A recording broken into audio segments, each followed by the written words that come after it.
Going to war is a dangerous endeavor. Not only does it potentially kill thousands of your own people, it also brings substantial risk of widespread destruction, which could damage your economy for decades, even if you win the war, which isn't guaranteed either. So if the current situation doesn't provide a good enough reason to justify all of this, then it's probably wise to avoid a military escalation. Unfortunately, not always throughout human history did the people in charge view things from this logical point of view. So in this episode of Facts in Motion, we are going to take a look at a few of these instances, as we count down 4 wars started for the stupidest reasons. Hope you enjoy.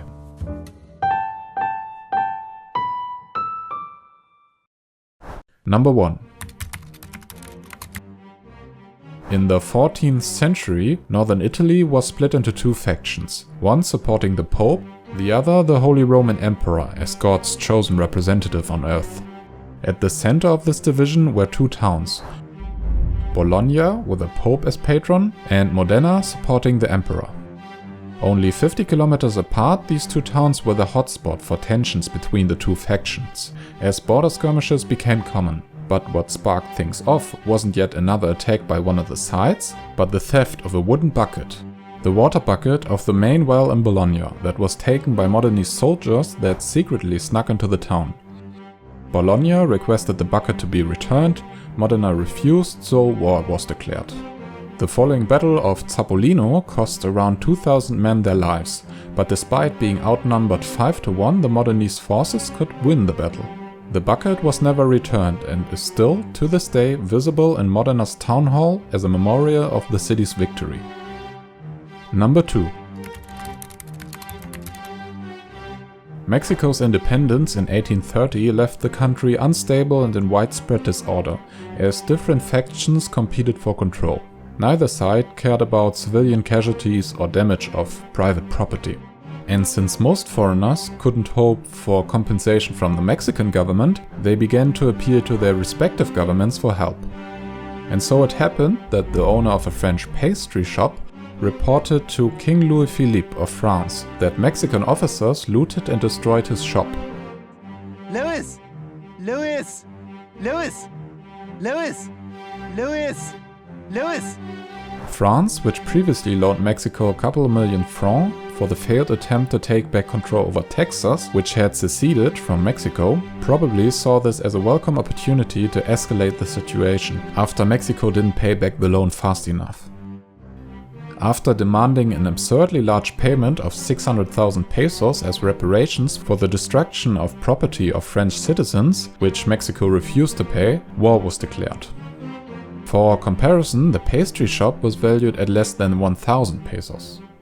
In the next weeks, a blockade of all Mexican ports on the Atlantic coast was imposed, and the French took control over the city of Veracruz, the most important port in the region.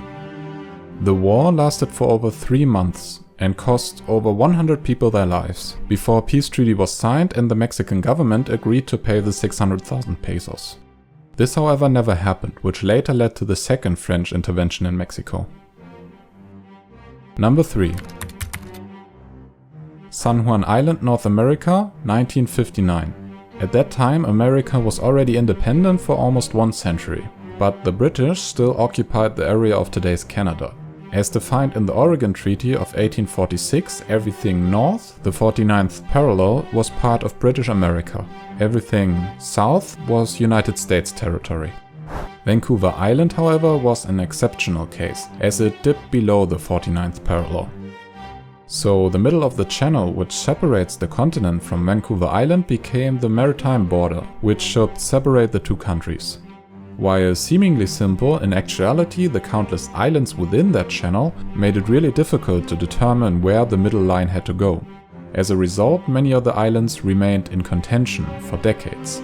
This ambiguity led to a direct conflict in 1859, as an American farmer who lived on one of the islands found a pig eating his potatoes and shot it. The pig was owned by an Irishman who was furious about the dead pig and called British authorities to arrest the farmer after he had refused to pay the demanded $100 compensation. As a result, the American farmers called for military protection, and the situation escalated. In a back and forth, both parties brought in more and more support, and by the end of the year 500 Americans with 14 cannons were opposed by 5 British warships carrying over 2,000 men. The conflict could only be diffused as the news reached London and Washington, which were totally unaware of the situation. Both sides quickly agreed to reduce the military occupation to 100 men respectively, till a final agreement could be reached. This happened 13 years later in 1872, as Kaiser Wilhelm I of Germany was chosen to act as an arbitrator and decided in favor of America, making San Juan Islands part of the United States. The pig remained the only casualty of that conflict.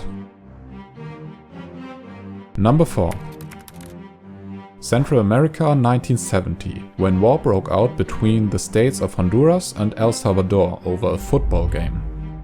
Now, football is known to intensify and encourage aggressive and somewhat violent acts. And as tensions between the two neighboring countries were already running high because of political and economic reasons, the 1970 FIFA World Cup qualifier was reason enough to let war break out. During that time, El Salvador faced harsh economic problems, as their population was roughly 50% larger at only 20% of the size of Honduras. So naturally, many Salvadorans were looking for work in the neighboring country, resulting in over 300,000 illegal immigrants by 1969.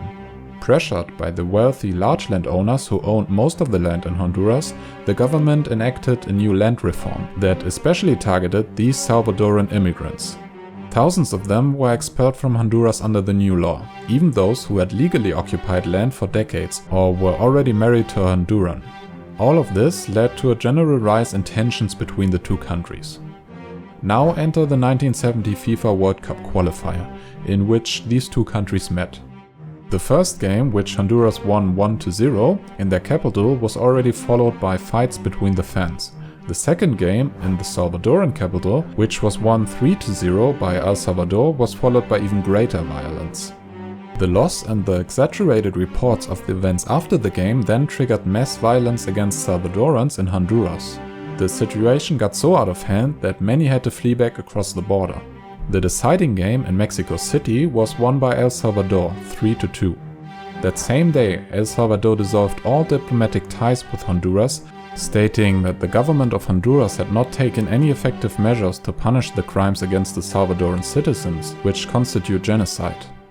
Within the next 2 weeks, the situation escalated, as small skirmishes were followed by a full-blown invasion by El Salvador.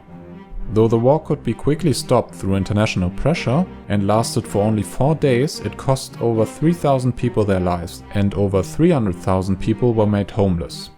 The borders between the two countries officially closed, and trade was disrupted, which left the two already poor countries in an economic crisis for decades.